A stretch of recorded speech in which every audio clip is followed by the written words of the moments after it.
करीब एक अच्छा गांव था और उसका नाम उबैयापल्ली था। वो गांव इडली के लिए प्रसिद्ध था।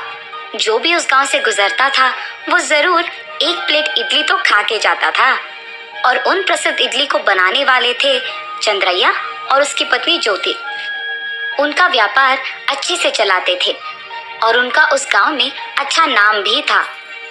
ज्योति लालची थी, पैसे कमाने की लालच थी उसे। एक दिन एक आदमी इडली खाने आता है। मेरे पास पैसे नहीं हैं, बाद में दे दूंगा आपको। ऐसे कैसे होगा? पहले पैसे देकर यहाँ से जाओ। ठीक है, आप चले जाइए, अगली बार जब इस तरफ आएंगे तो दीजिएगा। आप अगर ऐसे ही करेंगे तो आखिर में कुछ नहीं बचेगा। ऐसे गुस्से में कहकर उसका काम करते रहती है। चंद्रैया का एक आदत था, अगर रास्ते में उसको कोई भूखा दिखा या कोई बूढ़े दिखे तो वो मुफ्त में उनको इडली खिलाता था। चंद्रैया और ज्योति रोज आए हुए पैसों को बचाते थे। एक रात वो ऐसे बात करते हैं, देखिए ये पैसे हमारे मेहनत के हैं, अगर आप इसे ऐसे ही दान करते रहेंगे तो आखिर में हमारे लिए कुछ नहीं बचेगा।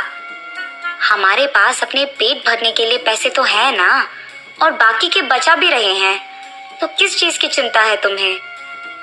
दिन अच्छे नहीं है जी, न जाने आगे कौन से कष्ट उठाने पड़ेंगे। ज्यादा मत सोचो, सो जाओ। सुबह होते ही दोनों उनके अपने अपने काम में व्यस्त हो जाते हैं, इडली बनाना और आए हुए पैसों को बचाना। दिन उनके ऐसे ही बीत रहे थे जब अचानक एक रात को चंद्रैया के घर में चोर उनके सारे पैसे चोरी कर लेता है।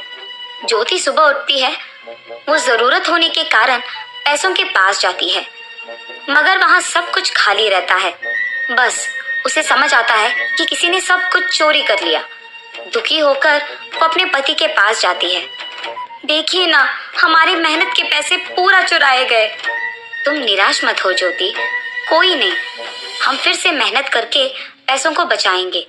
आप नहीं सुधरेंगे, ऐसे गुस्से में कहके वहां से चली जाती है।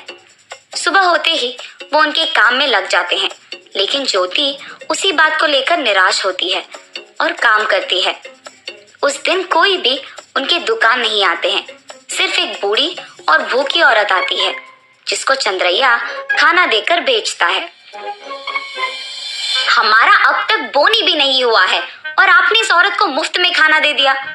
इसी कारण मैं कह रही हूँ कि हमारे लिए अंत में कुछ नहीं बचेगा। और तो और अब हमारे पास तो पैसे भी नहीं हैं। ऐसे बात कर ही रही थी कि ग्राहक आना शुरू हो गए और ज्योति सबको इडली देना शुरू करती है। कुछ समय बाद एक बूढ़ा आदमी बैलगाड़ी में चावल की बोरियां लेकर उसी तरफ से जा रहा था। वहां की इडली खाने उनकी दुकान जाता है। मुझे इडली चाहिए, प्लेट 10 का है। मेरे पास अभी पैसे नहीं हैं, अगली बार जब इस तरफ आऊंगा तो पक्का दे दूंगा। अब मुझे बहुत भूख लग रही है। पैसे नहीं है तो इडली नहीं मिलेगा। ज्योति, ये कैसा बर्ताव है? बड़ों से क्या ऐसे ही बात किया जाता है? आप बैठिए, मैं इडली लेके आता हूँ। ठीक है बेटा। इडली को प्लेट में रख के उस आदमी को देता है। दादा, आप बुरा मत मानिए, उसे ठीक से बात करना नहीं आता है। इतने में वो पूरा इडली खत्म कर देता है। कोई बात नहीं बेटा, तुम्हारे बारे में मैंने सुना है। तुम्हारी अच्छाई देख मैं तुम्हें एक तोहफा देना चाहता हूँ।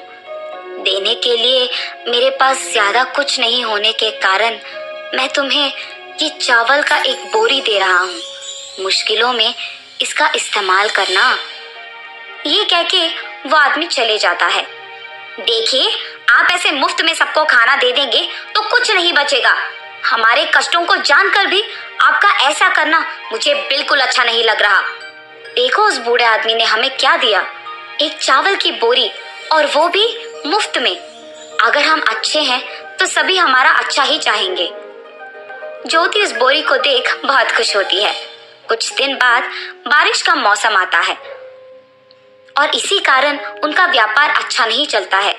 उन्हें नहीं समझ आता है कि क्या करें और इसीलिए घर पे बैठते हैं। उस आदमी ने कहा था कि कष्टों में इस बोरी का इस्तेमाल करना, और अब सिर्फ ये बोरी ही बचा है। इडली खाने के लिए चावल को आटा बना के इडली डालते हैं। लेकिन इडली की जगह सोने को देख दोनों आश्चर्यचकित हो जाते हैं। उन्हें वो सब जादुई लगता है। देखा ज्योति तुमने, इस चावल को उस दिन वो बूढ़े आदमी ने दिया है और तुम बुरा मान गई कि मैंने उन्हें मुफ्त में इडली दिया है। हाँ जी, हम जब एक बार किसी की मदद करते हैं तो वो किसी न किसी रूप में हमारे पास लौटकर आ ही जाता है। उस बूढ़े आदमी के रूप में भगवान आए थे हमारे पास। उन्हें तो मैंने बाद में या उससे पहले कभी नहीं देखा। उसके बाद चंद्रैया अमीर बन जाता है। उसके बावजूद पति पत्नी दोनों इडली डालते हुए, जरूरतमंदों की मदद करते हुए, भूखों को इडली मुफ्त में देते हुए खुश रहते हैं। हमारी सहायता और अच्छाई कोई न कोई रूप में हमारे पास वापस आ ही जाता है।